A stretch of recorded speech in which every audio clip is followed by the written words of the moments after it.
دراصل آج تو آپ سے خصوصی طور پر جو بات کرنا چاہتا ہوں وہ کل ہمارے زرداری صاحب کے ساتھ زیادہ جو پشاور گئے تھے اور انہوں نے وہاں پہ پریس کانفرنس کی جس میں انہوں نے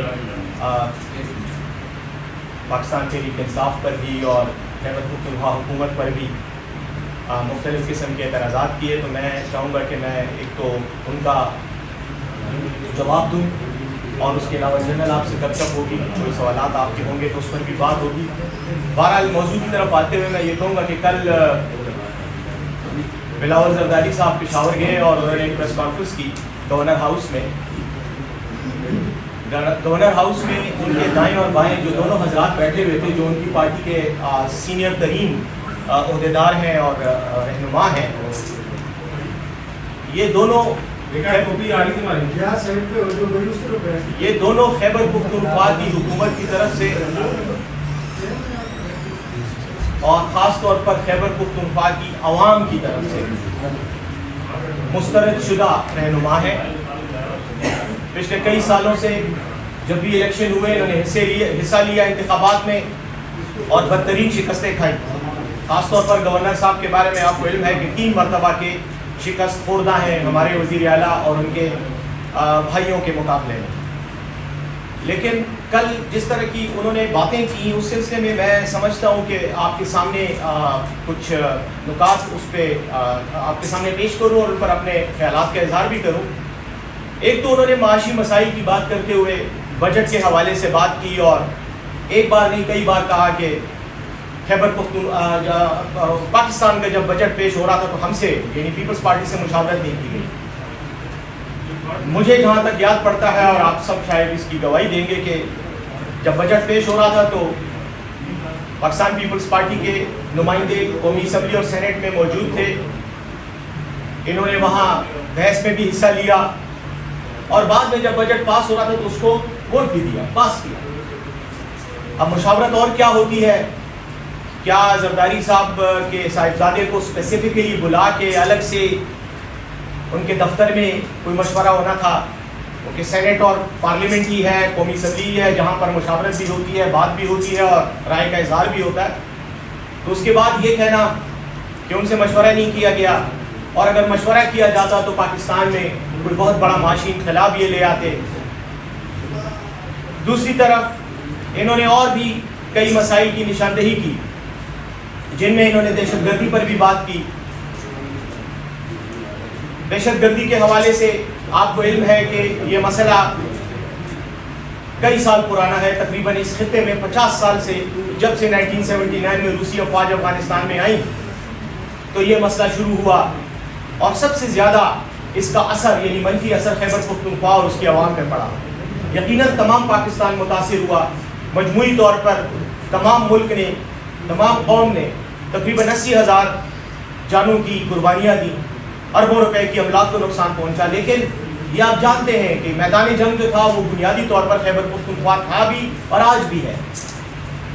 اس عرصے میں آپ جانتے ہیں کہ کتنی مرتبہ ان دونوں نے, مسلم لیگ نون نے اور پیپلز پارٹی نے باریاں بدلی اور ایک دوسرے کے ساتھ اتحاد اور محبت کا مظاہرہ بھی کرتے رہے جیسے کہ آج کر رہے ہیں, ایک دوسرے کے اتحادی ہیں. اور بلاول صاحب نے بالکل بجا کہا کہ موجودہ حکومت ہمارے ووٹوں پر بنی ہوئی ہے, ہمارے ووٹوں کی وجہ سے موجودہ حکومت ہے. اس کا مطلب یہ ہے کہ اس حکومت میں یہ شریک ہیں تو حکومت کے اچھے کاموں کا کریڈٹ لینے کے ساتھ ساتھ حکومت کی غلط پالیسیوں کا بھی بوجھ لیں, اٹھائیں اور ذمہ داری لیں. وہ جیسے کہتے ہیں کہ میٹھا میٹھا ہپ ہپ اور کڑوا کڑوا تھو تھو, تو یہ تو نہیں چلے گا. یہ قوم اتنی بھی بیوقوف یا سادہ نہیں ہے, آپ کی چالاکیوں کو آپ سے بہتر سمجھتی ہے. اسی لیے 8 فروری کے الیکشن میں آپ کو بھرپور طریقے سے مسترد کیا گیا.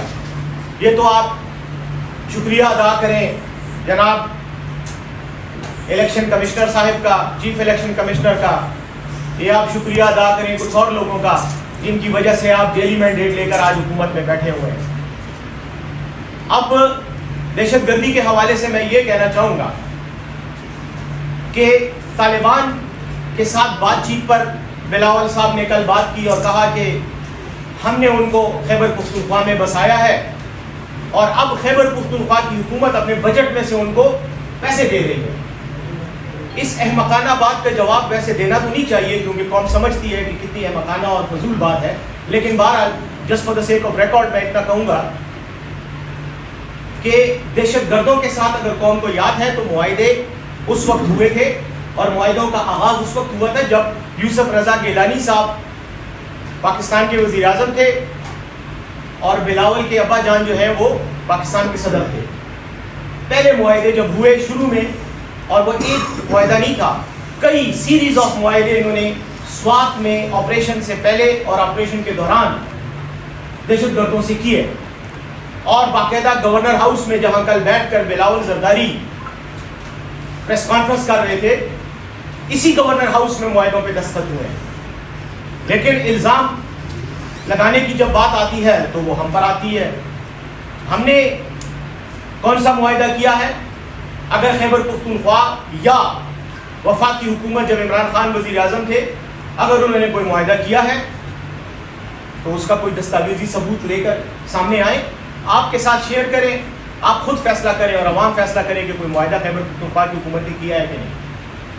بات چیت اور مذاکرات کا ایک دور چلا تھا, اور اس کا تناظر یہ تھا, اور یہ بات میں بار بار کہہ چکا ہوں, میں at the cost of repetition میں یہ کہوں گا کہ جب امریکی فوج نے ودڈرا کیا افغانستان سے, اور جب قطر میں دوحہ معاہدہ ہوا طالبان اور امریکی حکومت کے درمیان, تو اس معاہدے کی ایک شک تھی کہ افغانستان میں امریکی فوج کے ودڈرال کے بعد جو طالبان کی حکومت بنے گی وہ اپنی سرزمین کو کسی بھی دہشت گرد گروپ کو اس پر اجازت نہیں دے گی آپریٹ کرنے کی.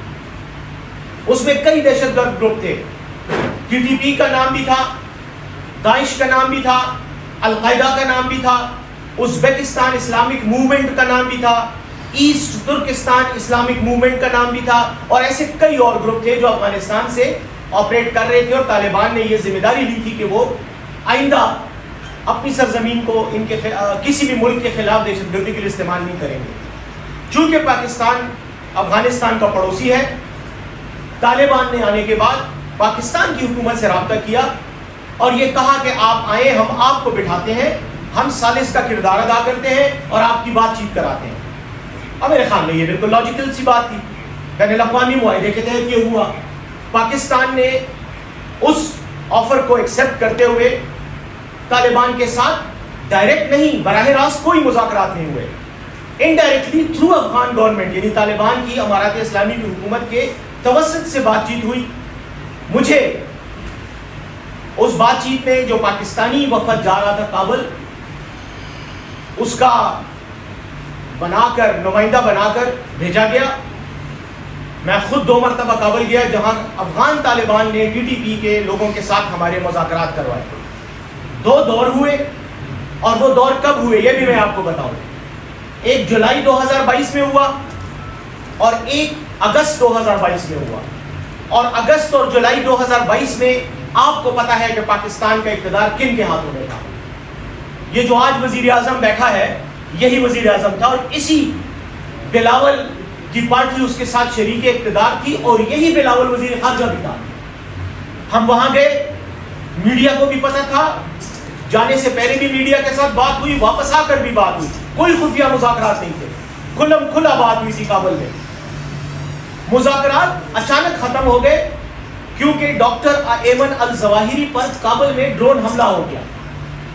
افغان طالبان نے الزام لگایا پاکستان پر کہ آپ نے اپنی ایئر سپیس کو استعمال کرنے دیا, جس کی وجہ سے ڈرون آیا اور اس نے افغانستان میں کابل میں حملہ کرنے میں کامیاب ہوا. اس وجہ سے تعلقات خراب ہو گئے, اور تعلقات خراب نہ ہوتے اگر کوئی قابل اور اہل شخص برسر اقتدار ہوتا, اگر کوئی کمپیٹنٹ انسان, سفارشی نہیں, موروثی لیڈر نہیں بلکہ جنون لیڈر اگر وزیر خارجہ ہوتا تو شاید وہ معاملات کو اسی وقت ٹیکل کر لیتا. لیکن وہ جیسے پشتو کا ایک محاورہ ہے, پتہ نہیں اردو میں اس کو وہ ہے یا نہیں, لیکن پشتو کا ایک طنزیہ سا مظاہرہ ہے, کہتے ہیں جب نوشیروان بادشاہ اور وقت تک اس کا وزیر ہو تو پھر کوئی گلہ نہ کرے. تو ایک بادشاہ تھا, دوسرا اس کا وزیر تھا. معاملات انہوں نے خود بگاڑے بیانات دے کر, غلط قسم کے الزامات لگا کر، حالانکہ وہ اتنا بڑا ایشو نہیں تھا، وضاحت کرنی تھی افغان حکومت کو اور معاملات وہیں سے شروع ہو جاتے. بہرحال کہنے کا مقصد یہ ہے کہ انہی کے دور حکومت میں مذاکرات بھی ہوئے، انہی کے دور حکومت میں مذاکرات ختم بھی ہوئے. اس کے بعد دوبارہ دہشت گردی کا سلسلہ شروع ہو گیا. اس میں پورے معاملے میں عمران خان کہاں سے آ گیا؟ اس پورے معاملے میں تحریک انصاف کی حکومت کہاں سے آ گئی کہ ہم نے ان کو لا کے بسایا؟ آپ خود سمجھتے ہیں، آپ سب خود انٹیلیجنٹ لوگ ہیں، جب دو گروہوں میں اختلافات اور بات چیت چل رہی ہوتی ہے تو کوئی فیصلہ نہیں ہو رہا ہوتا. فیصلہ تب ہوتا ہے جب مذاکرات کسی حد میں نتیجے میں پہنچتے ہیں، اس کے بعد چند امور پر اتفاق ہوتا ہے اور اس کے بعد فیصلہ ہوتا ہے، اس پر دونوں پارٹیاں عمل کرتی ہیں. تو ابھی تو فیصلے کا وقت ہی نہیں آیا تھا. 2 میٹنگز ہوئی اور اس کے بعد مذاکرات ختم ہو گئے اور لڑائی دوبارہ شروع ہو گئی ہمارے پاکستان کے سرحدی علاقوں میں.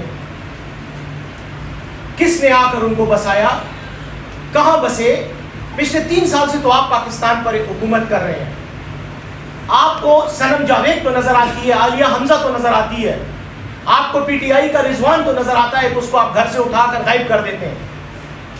آپ کو پی ٹی آئی کے کارکن تو نظر آتے ہیں جن کے گھروں پہ رات کو آپ چھاپے مار کر ان کو بغیر کسی قانونی کارروائی کے حراست میں لے کر غیر قانونی طور پر نظر بند کر دیتے ہیں، غائب کر دیتے ہیں. آپ کو 40,000 طالبان نہیں نظر آئے، یعنی آپ تک نظر نہیں آ رہے جن کا آپ ہم پر الزام لگا رہے کہ ہم نے 40,000 طالبان کو بسایا. ہم نے تو ایک طالب کو نہیں بسایا. اور میں آج آپ کی وساطت سے ان کو یہ کہتا ہوں کہ اگر کوئی طالب ہے اور آپ کو معلوم ہے ایف آئی اے بھی آپ کی، آئی ایس آئی بھی آپ کی، آئی بی آپ کی، ہر انٹیلیجنس ادارہ آپ کا، پتہ لگائیں.